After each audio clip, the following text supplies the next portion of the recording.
Welcome to the Cannabis Equipment News Podcast. Hi, I'm David Manty, and welcome to a new episode of the Cannabis Equipment News Podcast. With me today is Thomas Winstanley, VP of Marketing at Theory Wellness. Thank you very much for joining me today.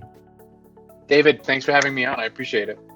All right, before we get started, please make sure to like, share, and subscribe to the podcast. You could also help us out a lot by leaving the podcast a positive review on whatever platform you use. Finally, if you want to reach the podcast, you can reach me at david@cannabisequipmentnews.com. All right, Thomas, let's jump into it. How did you get started in the cannabis industry? Boy, that's a great question. My background is in marketing and advertising. I came up through the ad agency world in New York City. During that time, I worked on consumer packaged goods. I worked in pharmaceuticals and then ultimately into spirits. And that became a really great primer for me in terms of understanding different marketing challenges, different operational challenges. And my wife and I decided to move out of New York City and go out west to Laramie, Wyoming, where she was getting a master's. At that time, always had been a cannabis enthusiast. However, going down and spending a lot of time in Colorado, seeing the legal market was of huge interest to me as somebody who'd been an enthusiast. I think like a lot of people, I had that moment of, I can't believe this is now legal. I can go into a store, I can browse products and I can purchase. So ultimately, when we moved back to the East Coast, I signed up with Theory in July of 2018. And from there, really, I was looking to get into the industry. We were medical at the time. And I really wanted to go to a company that was private, that was small, independent, and really cutting its teeth. And, you know, the rest is really history. I had a great meeting with them the first time. And the first interview that I had with them was really interesting. And I realized kind of walking out of that this was something that was very much within kind of what I wanted to be doing. And haven't really looked back. 4 years seems like almost a very shortened period of time, as most cannabis folks will say. But it's been an incredible ride and something I have always been passionate about cannabis. So it was a very natural alignment and leverage a lot of my past background. How has Theory evolved over the last 4 years? Boy, we have evolved quite a bit. So when I joined back in 2018, we had 2 stores. We were medical only. And really, as recreational cannabis started to come into the view on the East Coast, we always knew that was part of our future, but we didn't know the extent at which it would be really how it would really translate into our operations. And so when we first switched over for recreational sales, our Great Barrington store was, which is in Western Massachusetts, it was existing medical already. But when we had that recreational license at the time, we were the 6th recreational dispensary on the East Coast in Massachusetts, and we were the closest to New York City. And so we had access to one of the largest demographics in the country, one of the largest DMAs in the country. And we overnight changed with adult use sales. We've kind of been playing catch up ever since to some extent. And we really took this kind of new evolution into our operations, everything from production management, retail, marketing, customer service across the board. And, you know, in the last kind of couple of years, we've since, you know, in Massachusetts, we added another recreational store in Chicopee, another medical store that was also co-located in Chicopee. And then we also joined the main market, the main adult use market too, in October of 2020. And we currently have 3 stores there. So in 4 years, we went from 2 med stores to now 6 stores, 3 medical in Mass, 2 rec in Mass, and then 3 rec stores up in Maine. And we're going to continue to grow. And so you can imagine during those 4 years, we've seen so many different shifts within the industry. And we've been very fortunate to kind of ride the wave that we have, maintaining, still being a privately owned independent operator. It's interesting to think about that we are a independently owned and operated MSO, which is something that you don't really hear a lot about in the industry. Are you vertically integrated? Yeah, in both states we are vertically integrated. So we control the supply chain for ourselves from seed to sale. And that's honestly contributes to part of the nimbleness that we've had as an operation, where we can move very quickly and respond to market needs and develop products, that really meet our customers. And so having this holistic view from the top down of our operations is quite a unique position, I think, to be in a lot of these markets. When you changed overnight, what was that like internally? I mean, it's a great problem to have, but all of a sudden you have to scale everything. How did you go about doing that? Right. It really was an overnight sensation where I remember having meetings days before adult use began saying, is anybody going to show up for this? Mm-hmm. Are people going to come? Is this going to happen? And as a marketer, I mean, you kind of have that in the back of your mind of, well, what if we do all this work and just nobody comes? And that's kind of the mentality we have, where we're always cautiously optimistic about our expectations. And once we saw the folks who were coming to us, we were very calm, cool, and collected.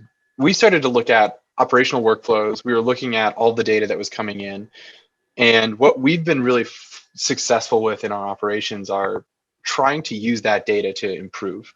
And so we were looking at everything from our website server sizes to, can our website handle, 1,000 people hitting it a day, or 2,000 or 4,000 or 10,000.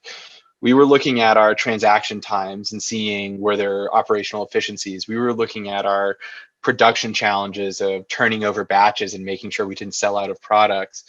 We were looking at, the physical space of our retail store and can we mitigate lines.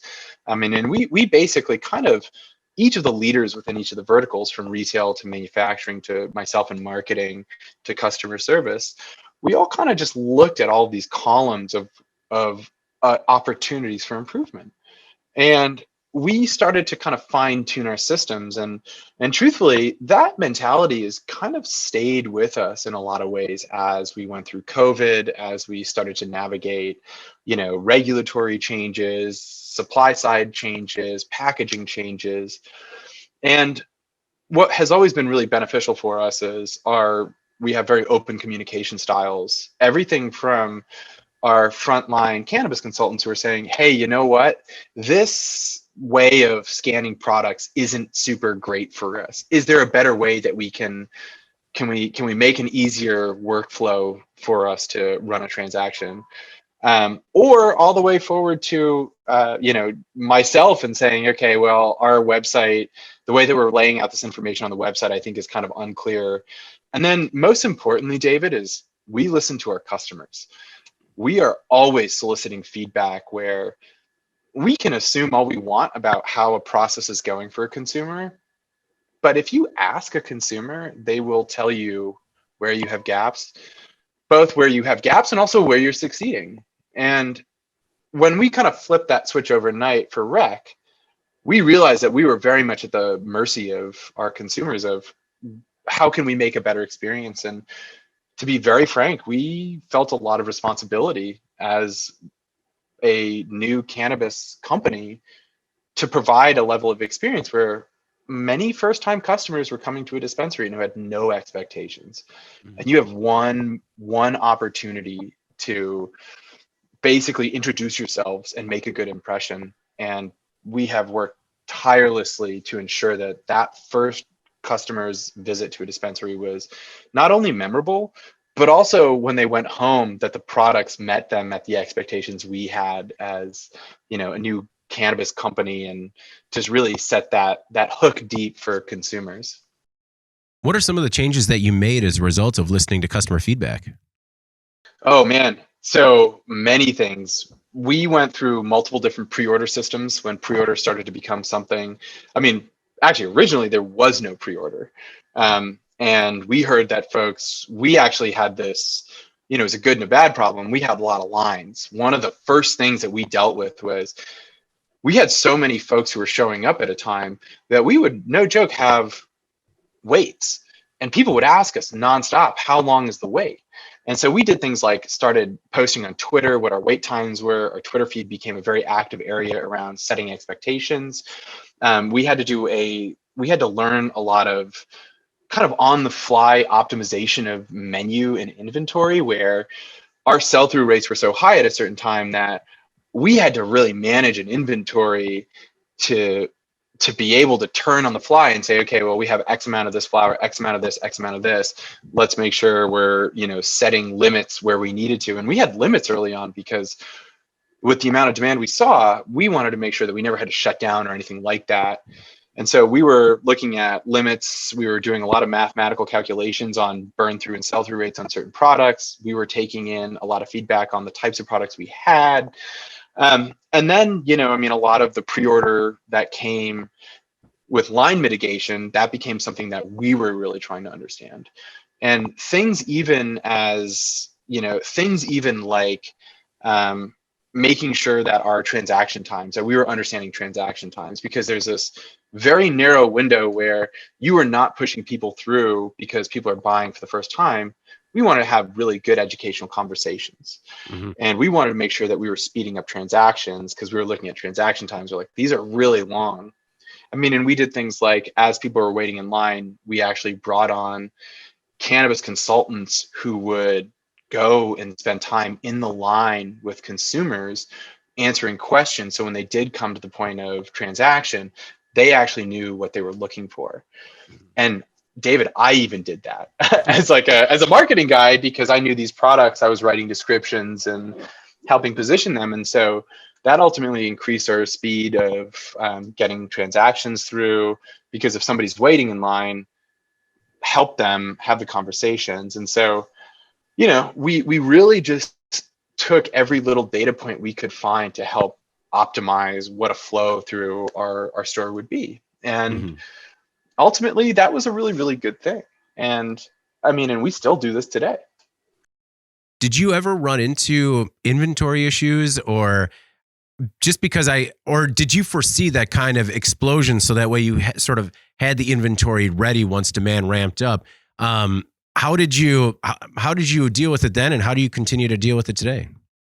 Yeah, so inventory is always one of those things that ebbs and flows. So early on, I think actually when we were going into rec, we were always very conscious of, best case scenario, we have so much demand that we need more inventory, and making sure we had wholesale relationships, all the way to, making sure that we were balancing wholesale products versus theory products.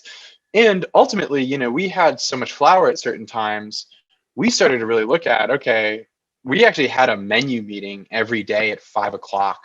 Mm-hmm. And what we would do is we would go through and we'd say, okay, what is the current burn rate on inventory today? Okay, so if we're going to probably sell out of this, what's going to follow up in its place? And then let's make sure we know what we have here.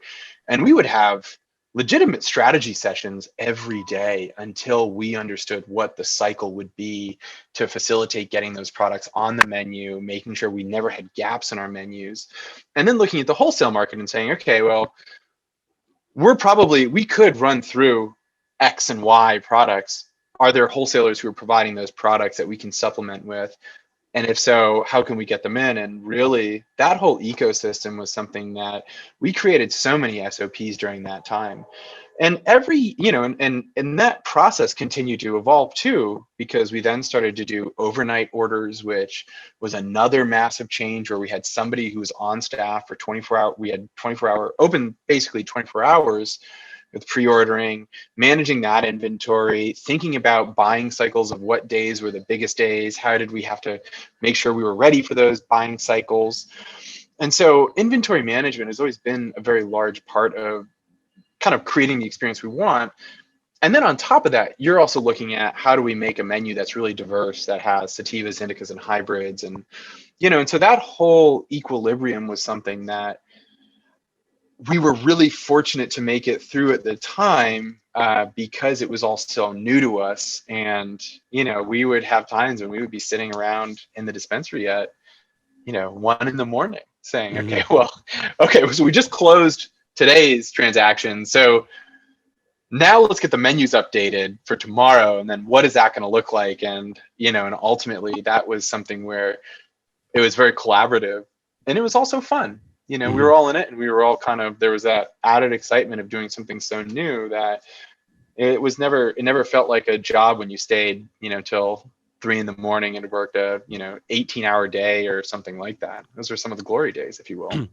I completely agree. The passion when it's a startup, and that sense of community, we're all in this together. I completely agree, especially when you're working with people whose company you enjoy. It's just fun, and you almost feel guilty that you're also getting paid to do it. But I mean, yeah. Yeah, no, and honestly, David, we think of ourselves a lot like a startup. This is the kind of the fun thing. I mean, I was the director of marketing at the time, and I was a one-man show. I was taking the photos of all the products, I was writing the copy, I was building the emails, I was coding the back end of the website.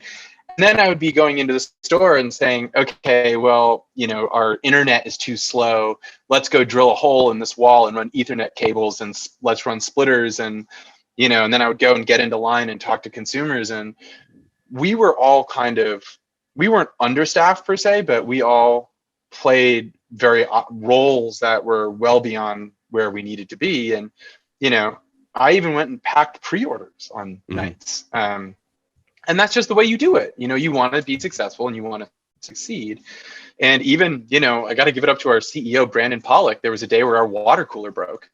I mean, he literally came in and noticed it was broken. He took the panel off of it, and he got down on his hands and knees and he fixed it and was like, oh, there was a wire that was disconnected here. And, and we all kind of share that startup mentality where, yeah, we can fly at 10,000 feet and we can run the strategy, but we can also get our hands dirty and get our hands into the dirt and figure out problems and untangle, issues. And we've carried that even though we're much bigger, but we still, all of us have that same mentality. You'd mentioned your bigger days and slower days. What are your biggest days of the week? So like a lot of standard retail, Thursday, Friday, Saturday are our biggest days. And then, you have occasional Mondays on holidays can be really, really large. One of our biggest days in history was the day we reopened for adult use sales after COVID had us shut down. It was Memorial Day. And, that was another crazy cycle of, there was a lot of pent up demand. We were not deemed a mandatory business in the state. It was really, really tough on our operations. And when the state said cannabis can reopen again, we weren't an essential business. So when they said we could reopen, the night that we reopened, we had something like 4,000 people on our website waiting for us to turn on ordering. And, wow. And then it was kind of like the biggest Monday we've ever had in history was, randomly on Memorial Day.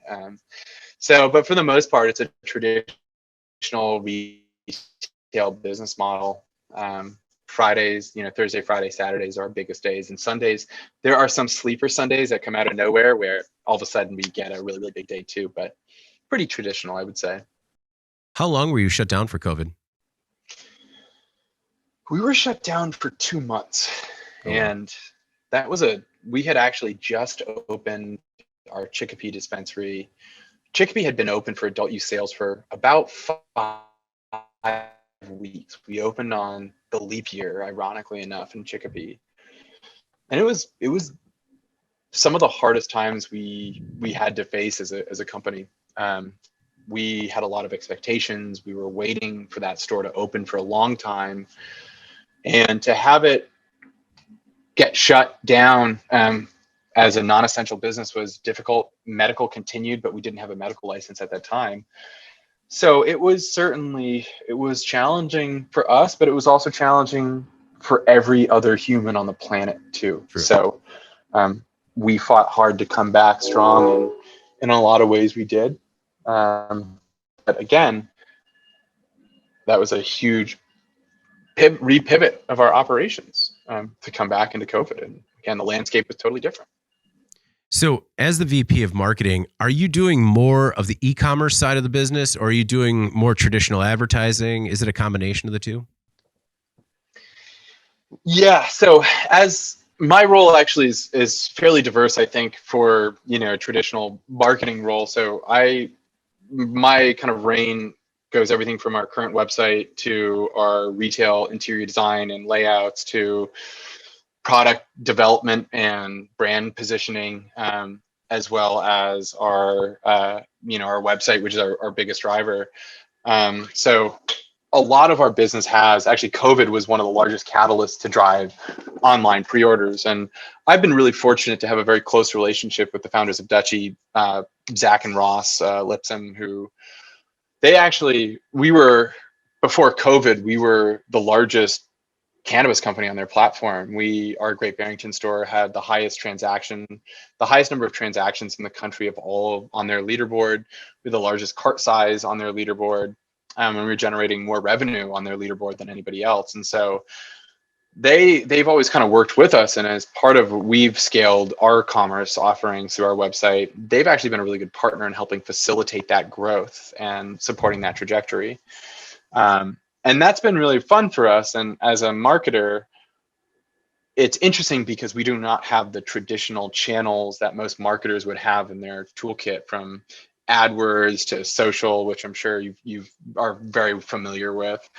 And so we've been rewriting our marketing playbooks, and a lot of my past experience didn't really prepare for the industry that we have today, which changes by the minute.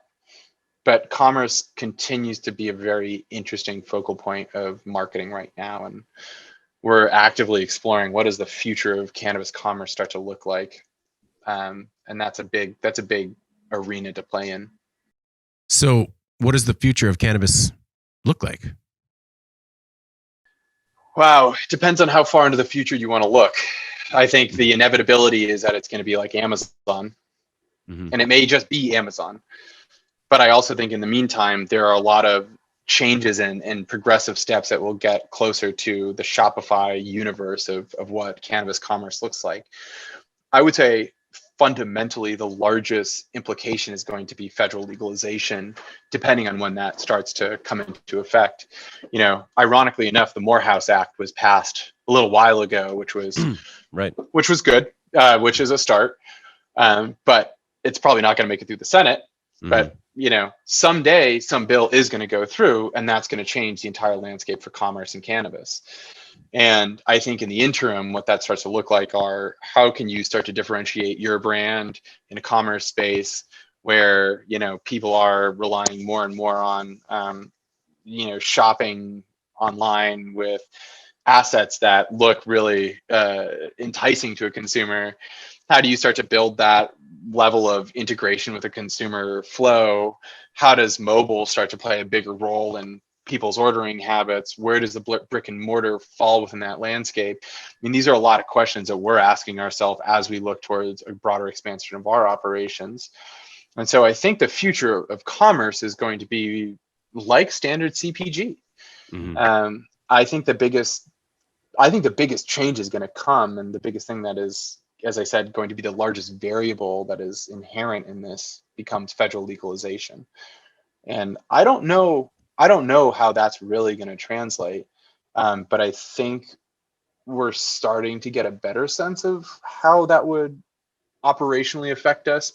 But there's a lot that's in the mix, and I'm just as curious as the next. But we stay really, really close with, you know, vendors and partners who are building, you know, non-CPG focused and mass consumer platforms like a Dutchie. Their technology exists in a silo in certain ways, because most of these larger companies that you would expect, like a Shopify or an Amazon, they're not in the space yet, and they're missing an opportunity because cannabis is very complicated. The tech stack is very complicated. The API, biodynamic API integrations are very complicated. And because there are no traditional platforms, you know, in a mass market like these Shopifys, a lot of these platforms may become the answer to a lot of questions that could have otherwise been solved from traditional platforms that we just don't have access to. So it's a non-answer in a lot of ways with more questions, but I think that's kind of where everybody's at. Nobody really knows, but we're going to kind of keep our head down and see what technology can bring to us. When you talk about the brick and mortar side of the business, how important will that consultative relationship with customers be once e-commerce opens up a little bit more? It's interesting. So I think the future of brick and mortar in cannabis has not been established yet. I think right now, brick and mortar cannabis stores are an amalgam of a lot of things. They're being influenced by,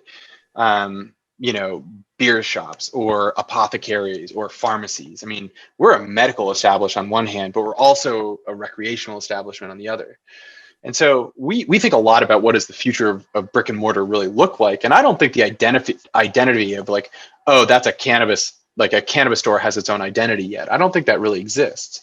I mean, we always think, is a cannabis store going to be more like a museum, a wine shop, a pharmacy, some combination of all, a combination of none?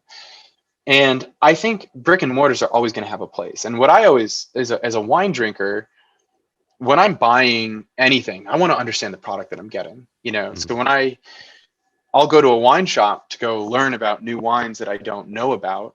And then once I know about certain types of wines or blends or regions, then I'll go order those online.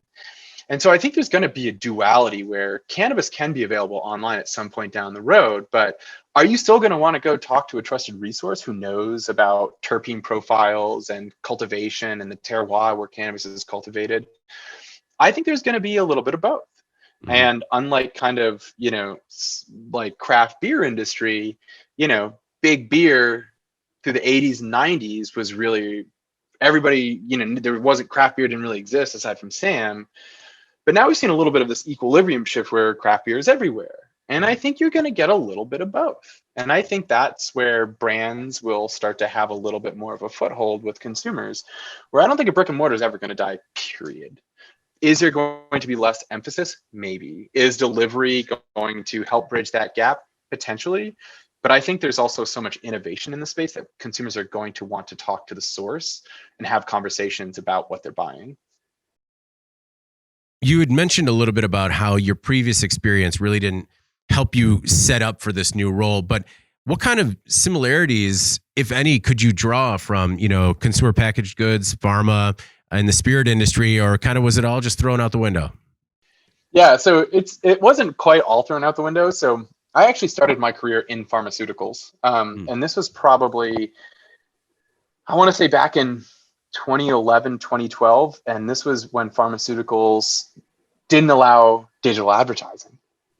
And you were pretty much restricted to direct mail and billboards and print.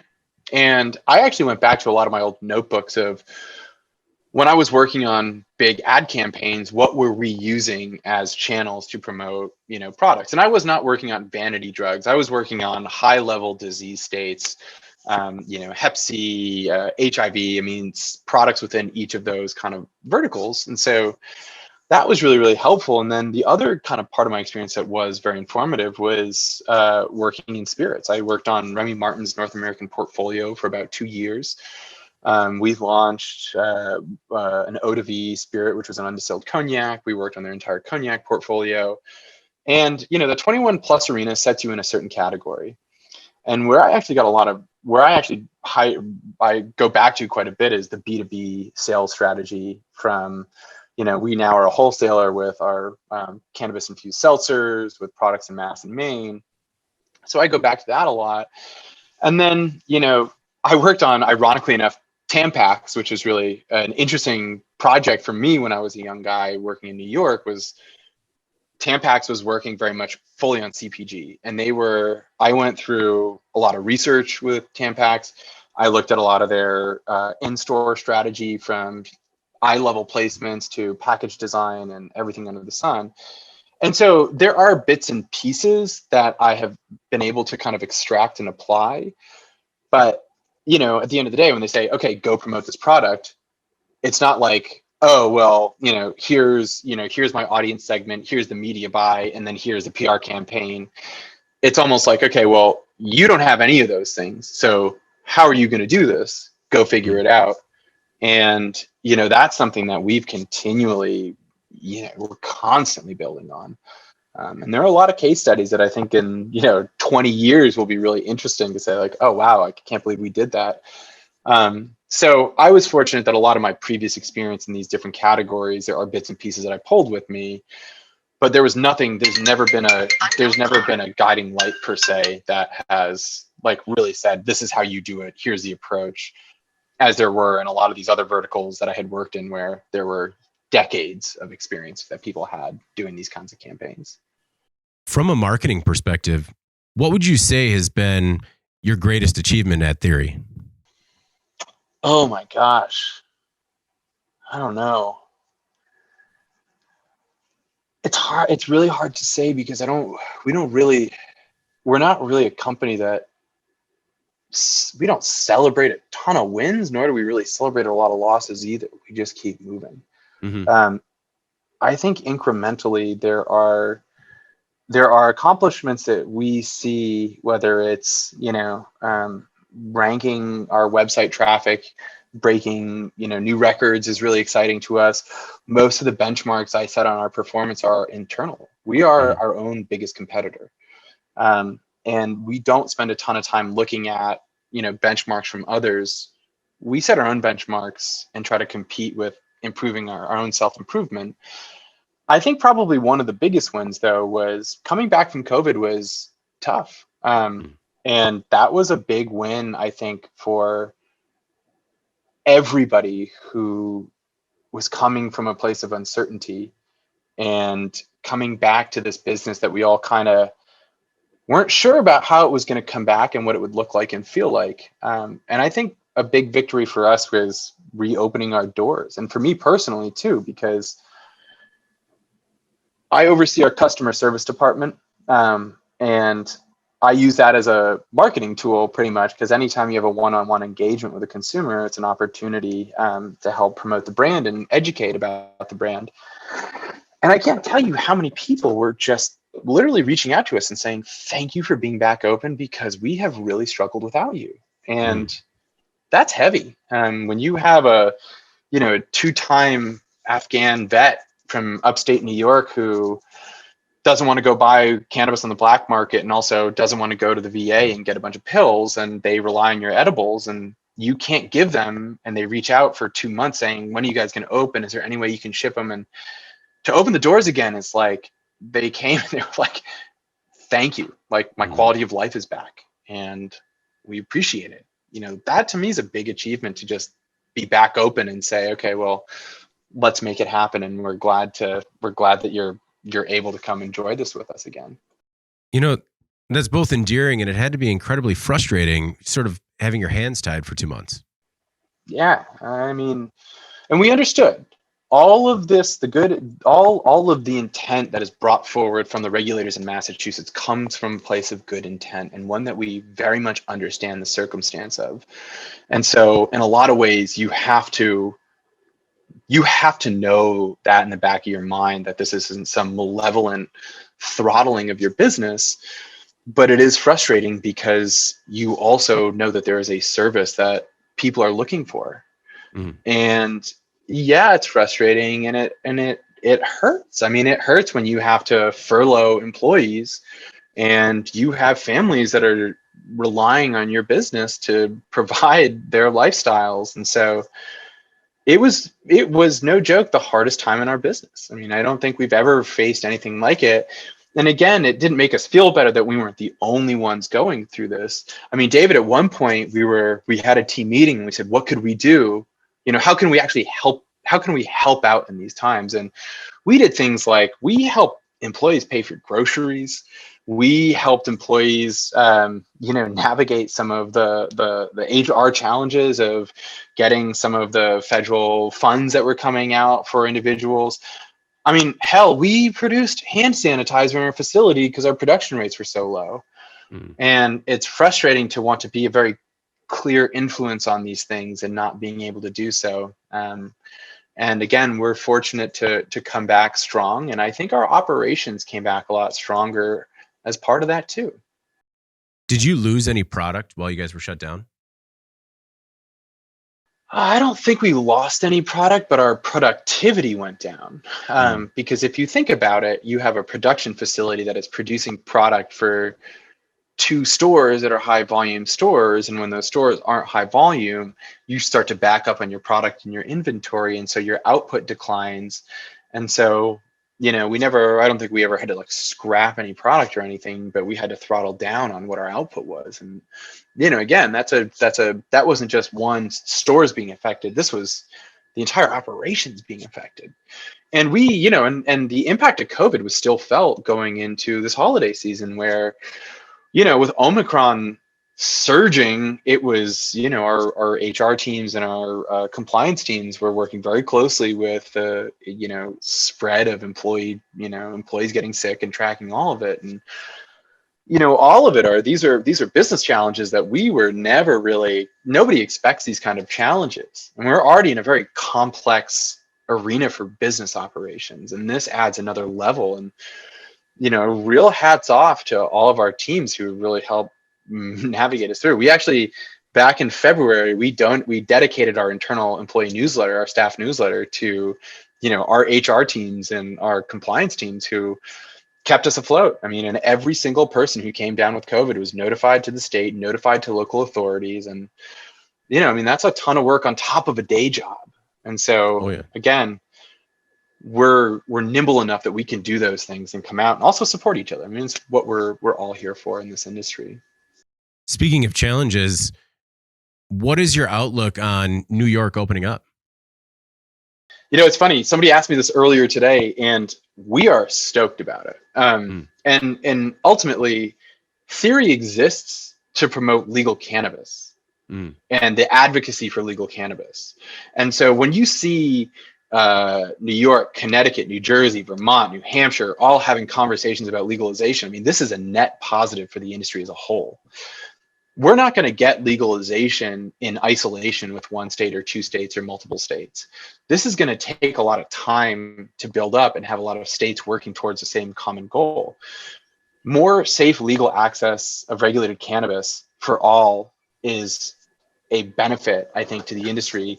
And it doesn't matter which state it is. I mean, I love Oklahoma's wild, the real Wild West right now, and I love seeing that too. Yeah. And ultimately, all of it is a net positive. I think where we see concerns or just challenges, I think, with that market is, one, it's the largest DMA next to California. It will be the largest market.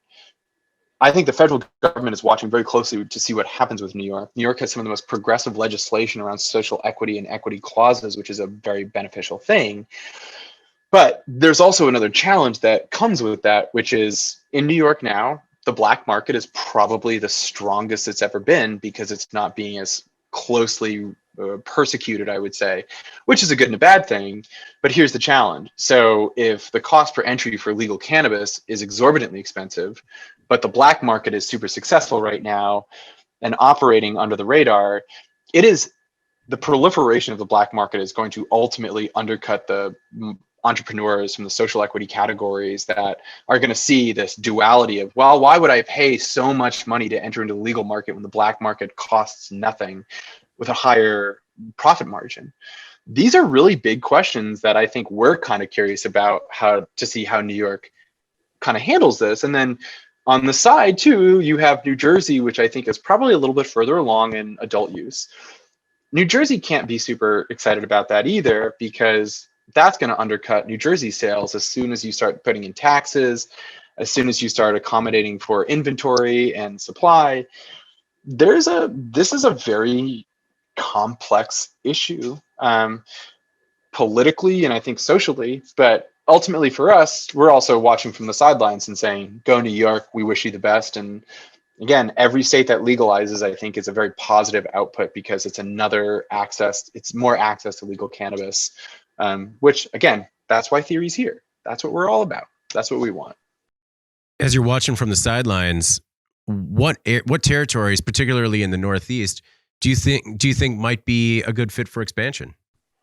It depends on the week in the news cycle, I think, for us. We're not unlike any other cannabis company that is already in existence.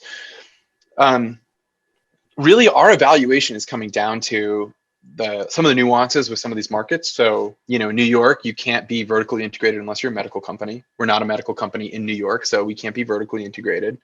So making a determination of, are we production, or are we cultivation, are we manufacturing, or are we retail? We don't really know. And we're watching all of these markets start to emerge, and trying to figure out where can we preserve the equity of the brand of theory without overscaling and trying to run an unfeasible race into a new market that kind of creates sacrifice in our operations and our, kind of our ethos as a brand. And I don't think we know all the answers yet. I think there are certain markets that become more interesting than others for us. And I think there's so many mergers and acquisitions at this point that it's very hard to see where theory's ultimate destination becomes.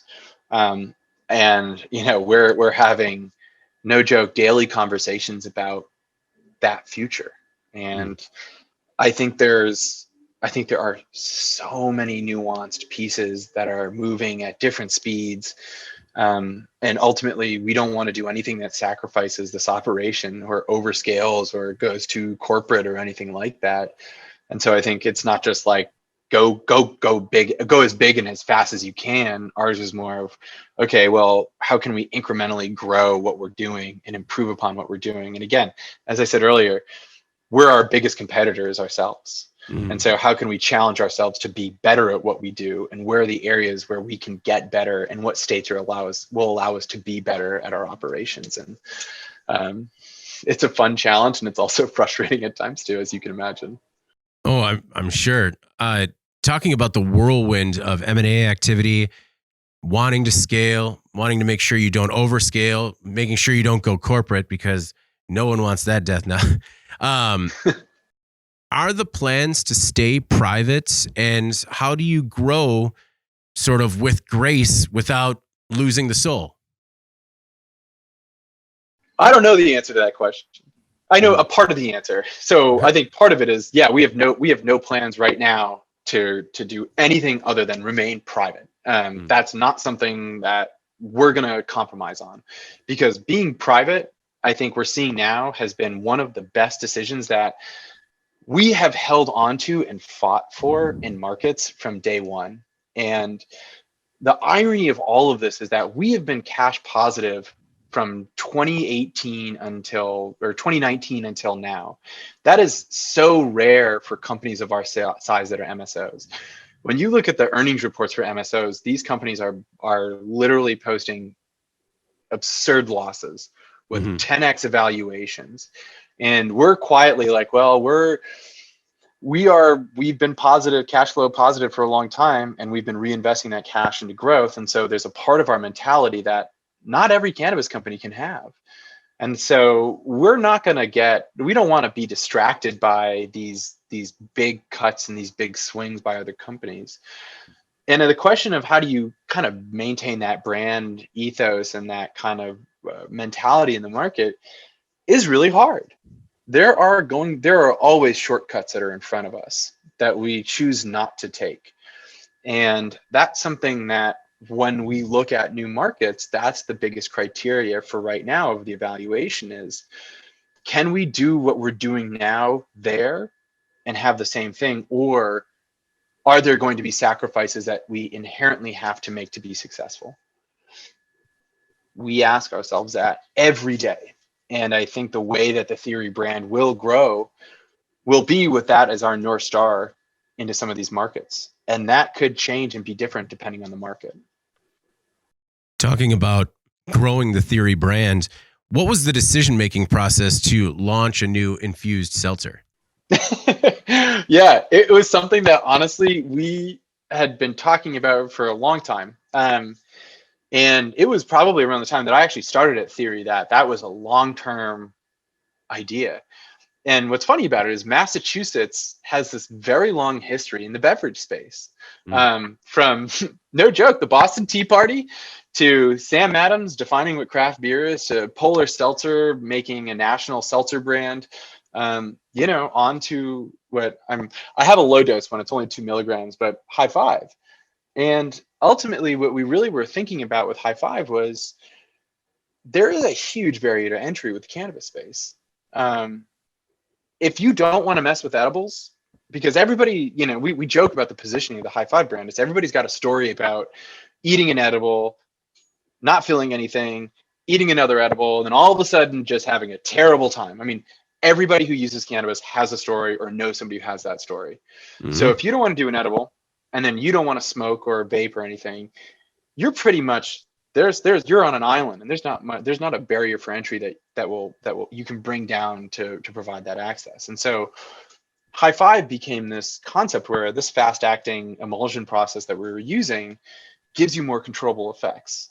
And then beverage consumption is a very critical area in terms of the social fabric of what we all know through alcohol. And how do you compete with alcohol? Alcohol inherently has a lot of issues with it, from, it can be abused.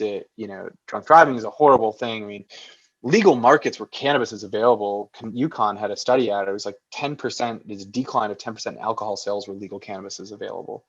And so all of these kind of ideas were swirling with us. And ultimately, we wanted to make a product that brought in some of that audience who said, I don't want to do cannabis. I've had bad experiences where I've had difficulty with cannabis. I don't know how to control, and I don't want to drink alcohol. And so High Five actually came at the right time. And what was amazing with High Five is that we sold 1 million cans in 9 months in Massachusetts alone in the first year. Oh. Which was, again, another good, wow, cautiously optimistic, is this going to work the way we thought it is? Yeah, it's really working. And, with High Five came a new brand, which was something we hadn't done before. It included a B2B operational side and marketing side, which we also hadn't done before. And then it was also just this whole new category of product and education that we also had to carry too. And so, I think the founders, Nick and Brandon, always wanted to get into beverages. It was always a long-term goal, and it took us a long time to get there, but the proof of concept was incredible. And, even going through and figuring out the recipe formulation, and we are meticulous and pedantic about product development. And we went through rounds of flavoring. David, the length of email threads around carbonation is would make your head spin. And so we really wanted to perfect this product, and we came in at the right time, and the audience was ready for it, and the market was ready for it. And it's been nothing but an exceptional ride for us since. What was it like bringing beverage manufacturing in-house? It's crazy. It was insane. One of the things that, we reinvested capital into building a new facility for Theory, a new production and manufacturing facility that we completed in November of last year. And that was about a 2-year and a half long project. And as part of that was a state-of-the-art canning line.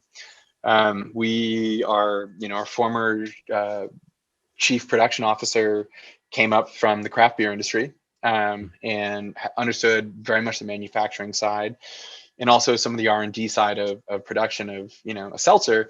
And when you cut down to it, manufacturing cans at scale is very challenging, but we're not talking about something that has a ton of shelf instability. We were talking literally about water, CO2, cannabis, and non-artificial flavoring. All of this stuff was challenging, and but once we had everything set up, it was very quick. And we certainly had challenges, and some of the biggest challenges were things like supply chain, because we were also doing this in the middle of COVID, where aluminum costs skyrocketed. Right.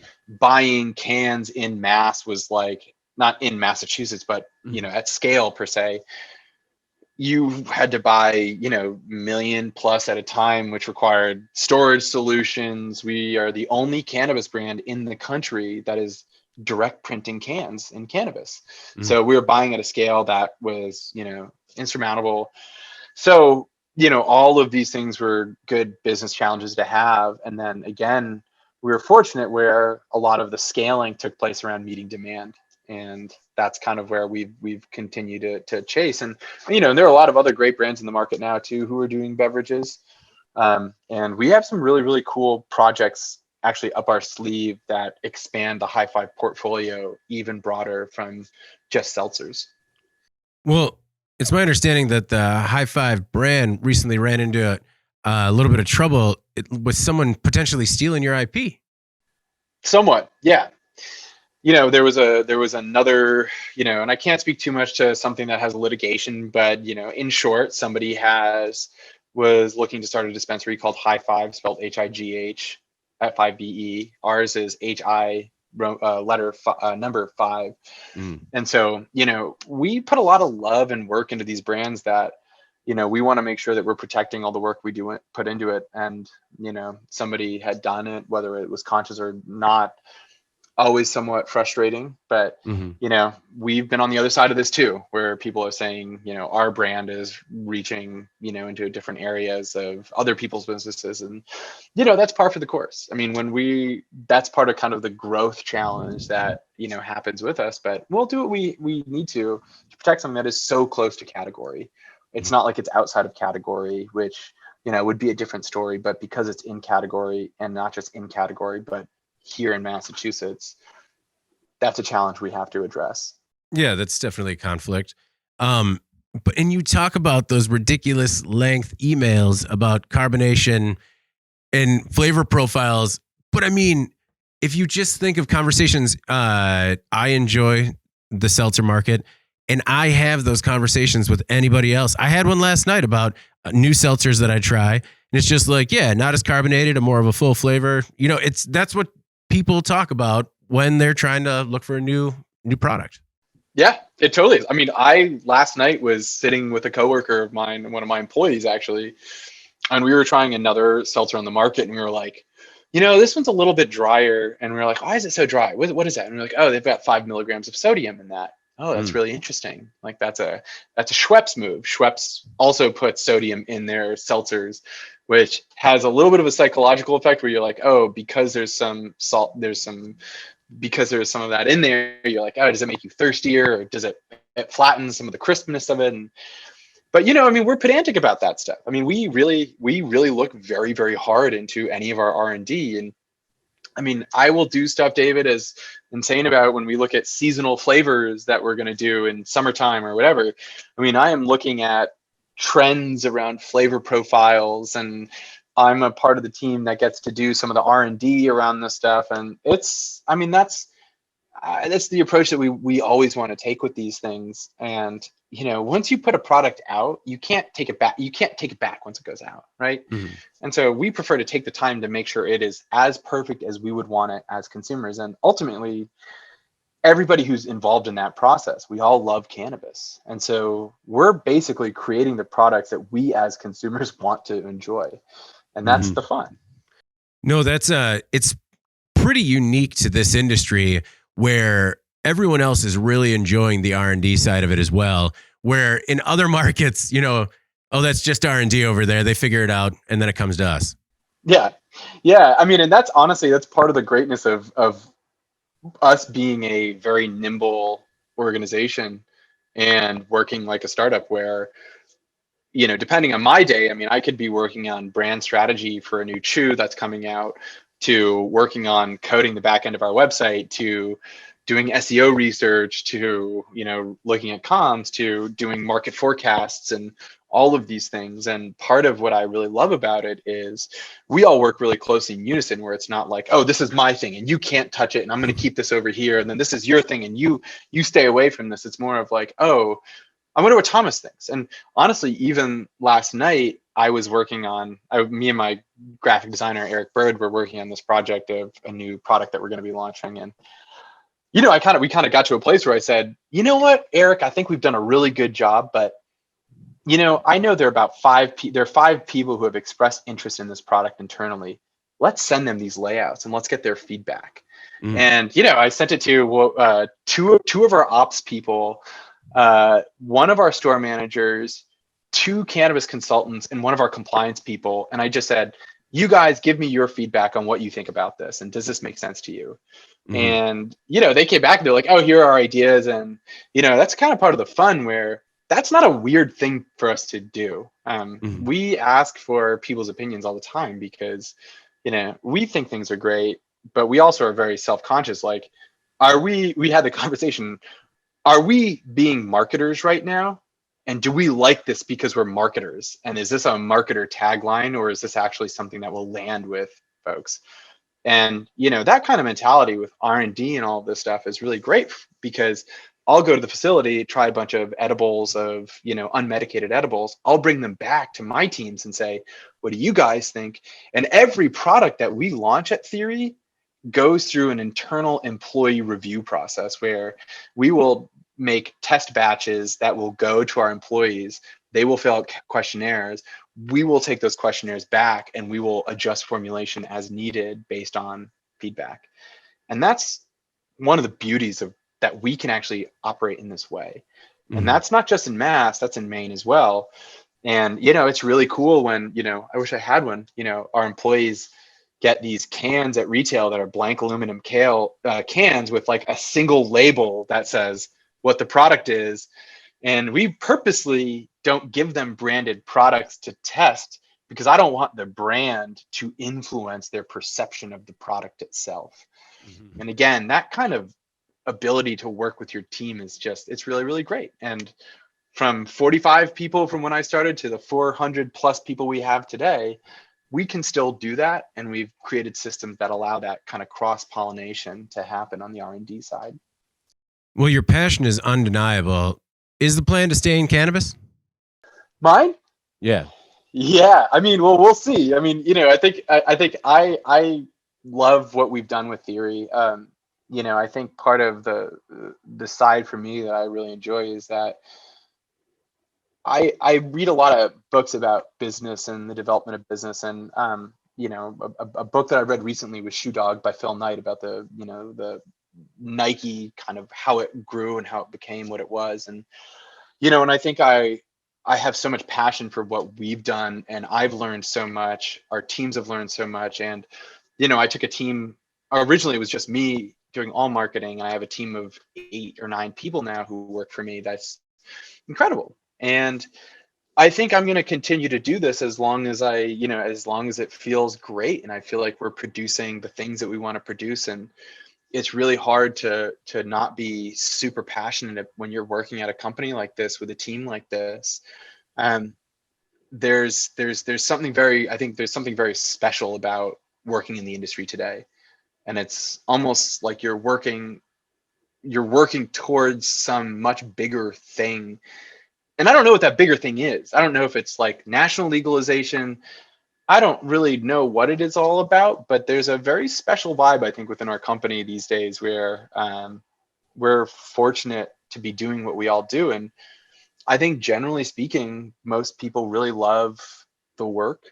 And it is work, don't get me wrong. It's very hard. It's very stressful. We carry a ton on our shoulders, but it's also more rewarding than anything else that I could possibly think about doing today. So I will be I'm super excited about where I've gone, and I've grown from a director to a VP, and where I go next will be really exciting, but I know it will be with Theory, until there's something better. But David, I couldn't even tell you what better would look like at this point, because, to be able to sit here like holding a weed seltzer that my 16-year-old self would never believe that I was doing.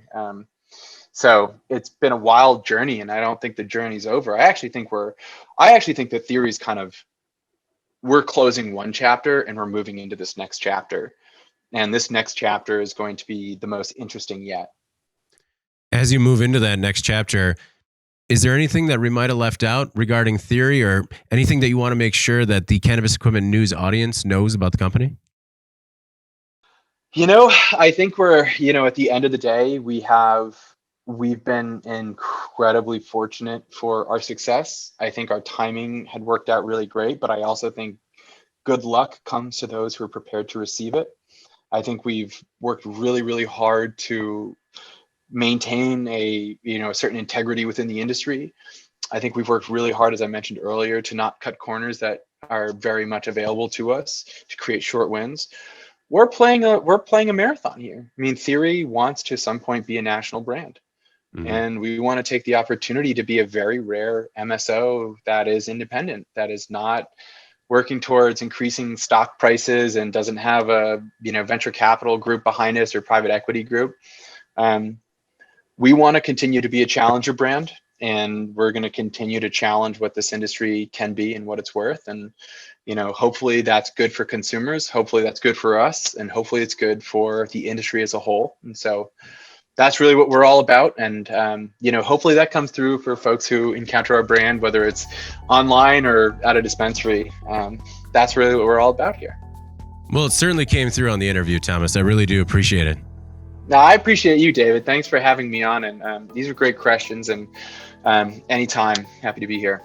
Before we get out of here, please make sure to like, share, and subscribe to the podcast. You could also help us out a lot by leaving us a positive review on whatever platform you use. Finally, if you want to reach the podcast, you can reach me at david@cannabisequipmentnews.com.